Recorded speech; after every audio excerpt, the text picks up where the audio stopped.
We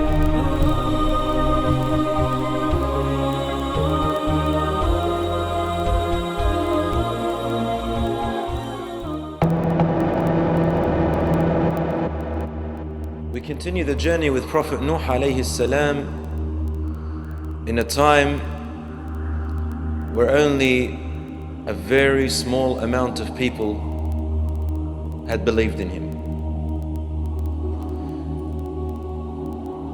Our scholars differ on how many actually believed in him.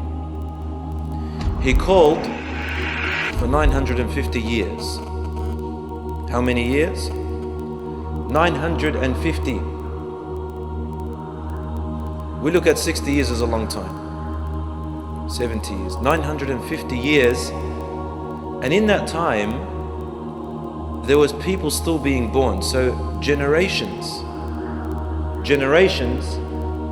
were coming into and leaving Nuh alayhi salam's time. Such a long time actually for da'wah. Now obviously Allah subhanahu wa ta'ala, He gives this struggle to the prophets because the prophets can handle it. The prophets of Allah, their connection with Allah is different to ours. Different in the sense that they are closer to Him. And because they receive inspiration and wahy, they see Jibreel alayhi salam. 950 years of calling to the people. So Nuh alayhi salam invited, 80 people embraced. Now, here is something very important to note. Extremely important. Who were these 80 people? What were their backgrounds? What were their positions and status in the community or in society? You will find that every single one of them, Allah describes them in the Quran, that they were people who weren't very important in the society. What do I mean by that? They weren't popular people. They weren't famous people. They weren't people who had high positions, such as the chief of a tribe or the leader of a nation. They were merely farmers, simple people. And when they heard the religion, and when they heard the dawah of Nuh alayhi salam, they did not hesitate to accept. They did not hesitate to accept. They actually accepted it very quickly. And they stayed at 81. So when Nuh alayhi salam began to give da'wah to the others, what happened? They replied to him, "We will not believe in you. You're a madman. You're a crazy man. And anyway, look at who has followed you." This is in the Quran. وَمَا نَرَاكَ اتَّبَعَكَ إِلَّا الَّذِينَ هُمْ أَرَاذِلُنَا بَادِيَ الرَّأْيِ. When the truth comes, brothers and sisters, the truth has a description. The truth is clear. Number one, the truth is very clear. The truth is powerful. It takes you 5 minutes or less to accept the truth. It takes you 5 minutes or less to know that this is the truth. The truth is clear, brothers and sisters. That's the description of truth. You can tell. These people, they didn't want the truth, because the truth will make them equal to the farmers and to all the others. So they said to him, "Why should we follow you?" In another verse, they were telling him, as other people told their prophets later on as well, same tune, same sound. They said to him, "If you get rid of these inferior people who are primitive minded, we'll think of following you. We'll think." So what are these people actually asking him? They're not after the truth. They're after fame. They're after popularity. They're after status. Status, the seat, the position. And this is hypocrisy in its absolute meaning. Allah subhanahu wa ta'ala, He said to Nuh alayhi salam, He said, and it was inspired, sent to Nuh alayhi salam, أَنَّهُ لَن يُؤْمِنَ مِنْ قَوْمِكَ إِلَّا مَنْ آمَنَ. No more of your people shall believe in you other than those who have already believed. So grieve no longer. Don't feel sorry for them. What does this mean? Allah told him that I know no one is going to believe anymore. That's it. If you tried for another 1,000 years, that's it. No one else is going to believe. And among those who disbelieved in Nuh alayhi salam was his own son, who was said to be named Yam. Yam, in another narration, some scholars believe that his name was also Canaan. So now Nuh alayhi salam gave up hope. Before anyone says anything, why did he give up hope? He did not give up hope because he doesn't want to give da'wah anymore. No. Because Allah had told him that no one else is going to believe. That's it. That's the truth. It means there is no more other space. It came from Allah. Since that's the case, Nuh alayhi salam in his wisdom and intelligent guess, he said, well then, there's no use for all these hypocrites, these mushrikeen, these idol worshippers to remain on earth.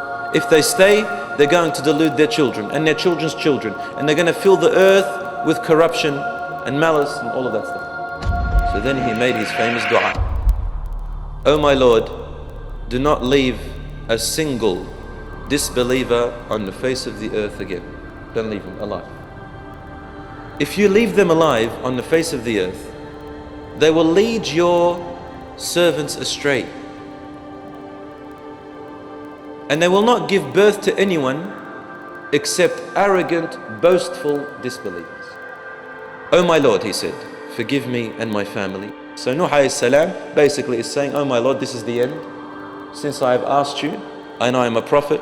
The dua of a prophet is never rejected. And so now he's making istighfar. Forgive me and my family. And anyone who enters my house a believer. Anyone who entered my house a believer, forgive them. And forgive the believers, men and women. So now the famous ark was being ordered to be built.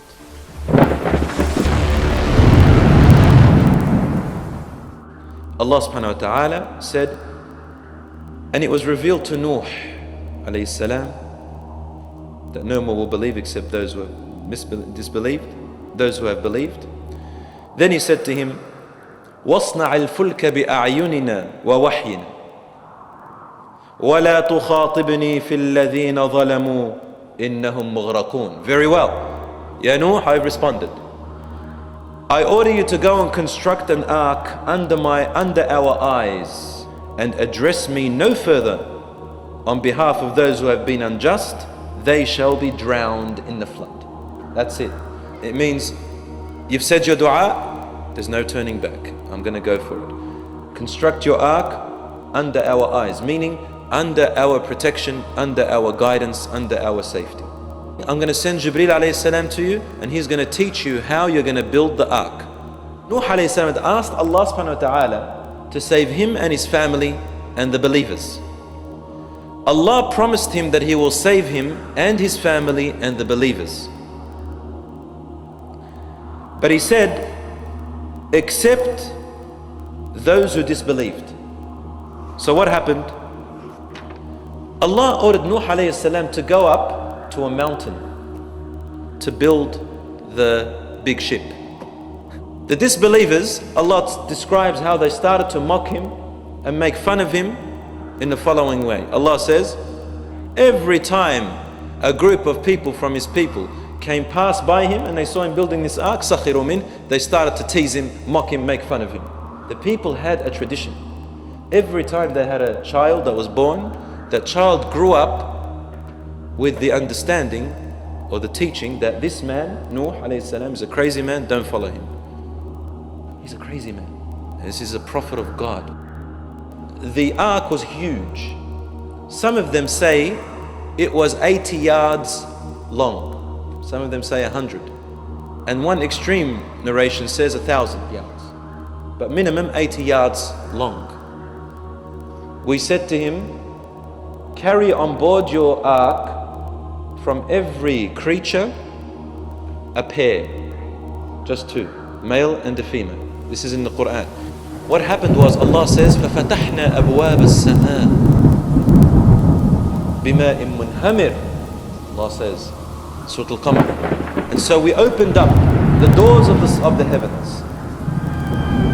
Metaphoric words. The doors of the heavens with gushing water.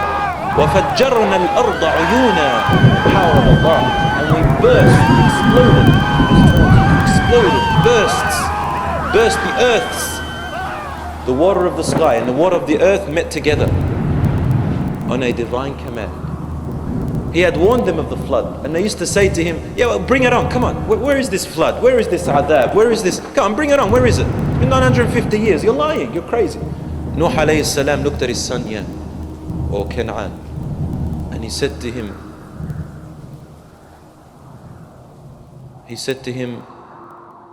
oh my son, come aboard with us, and don't be among the people who disbelieved. What did his son reply in arrogance? He said, Dad, I'm going to go to a high mountain and it will save me from the water. What did Nuh alayhi salam reply? He said, today there is no protection from the law of Allah except who He has given mercy to. As they were having the conversation, Allah says right there and then, because it was quick, وَحَالَ بَيْنَهُمَا الْمَوْجُ فَكَانَ مِنَ الْمُغْرَقِينَ. Suddenly the waves intercepted between them both and took his son away, and he was among the ones who drowned. Immediately Nuh alayhi salam turned and he said, oh my Lord, my son is part of my family. وَإِنَّ وَعْدَكَ الْحَقِّ. And your promise is true. وَأَنْتَ أَحْكَمُ الْحَاكِمِينَ. And you are the most wise. Allah replied immediately to him and said to him, قَالَ يَا نُوحُ إِنَّهُ لَيْسَ مِنْ أَهْلِكَ. He said, oh Nuh, he's not one of your family. Now it's not something to do between you and your son. This is a matter between your son and me. This is my right. He wronged me. Don't get involved. Don't dare to ask me something that you have no knowledge of. إِنِّي أَعِظُكَ أَن تَكُونَ مِنَ الْجَاهِلِينَ.